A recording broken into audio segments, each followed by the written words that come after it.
Let me begin by reading two verses of scriptures. Je vais commencer à vous donner la lecture de deux versets de la Bible. Psalms 127. Psaume 127.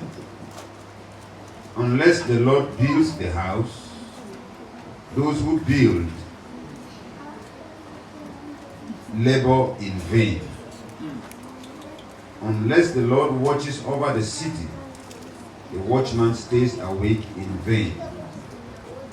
It is in vain that you rise up early and go late to rest, eating the bread of sorrows and anxious toil, for he gives to his beloved sleep. Behold, children are a heritage from the Lord, the fruit of the womb a reward. Like arrows in the hand of a warrior are the children of one's youth. Blessed is the man who fills his quiver with them. He shall not be put to shame, for he speaks with his enemies in the gate. I just shared in our small group here this morning another verse that I'm going to read to us. 1 Kings chapter 3 and verse 6.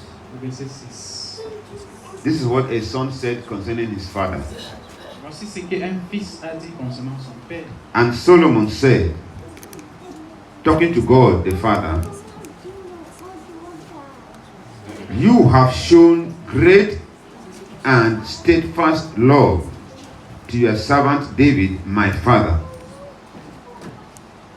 because he walked before you in faithfulness, in righteousness, and in uprightness of heart towards you. And you have kept for him the great and steadfast love, and have given him a son to sit on his throne this day. I want to say the first statement I want to tell all of us is that marriage is an investment. And we don't celebrate that we have been in marriage. We celebrate that God's grace has kept us for 25 years. Some of you must know, my son always says he appreciates the faith that we have in God. We live by faith. I tell my children that the greatest legacy I'm giving to you is that you should know Jesus Christ. And you should keep his word in your heart.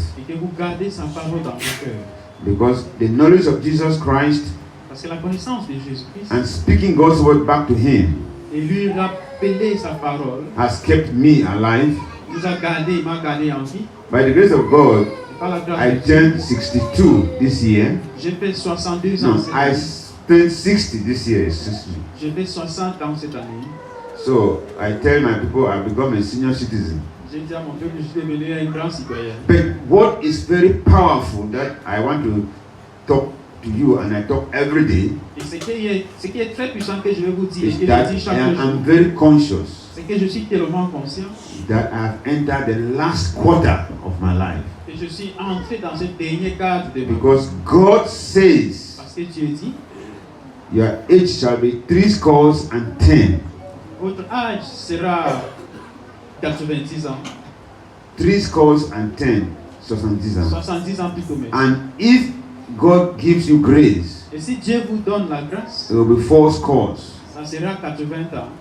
So if God has given me grace to go to 80, alors si Dieu me donne la grâce d'atteindre 80, so it means that by 60, ça veut dire qu'à 60, I'm living the last quarter. Je suis en train de vivre ce dernier quart. So, by the grace of God, alors par la grâce de Dieu, before I got married to my wife, avant d'épouser mon époux, I invested into her life. J'avais investi dans sa vie. By praying, par la prière, by telling God I depend on you. En disant à Dieu que je dépends de lui, When we got married, quand nous sommes mariés,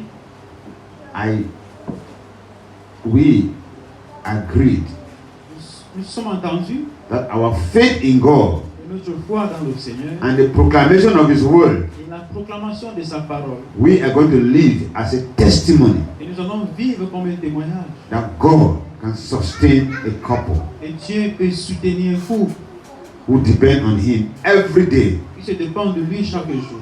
Sometimes my wife tells me, Souvent ma femme me dit, this your faith baffles me. ta foi m'étonne. Because like my brother rightly said, Comme mon frère a vraiment dit, I tell my wife, je dis à mon épouse, tomorrow belongs to God.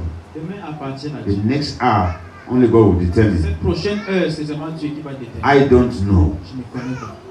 but God will unveil it to us. Mais Dieu continue à nous dévoiler cela.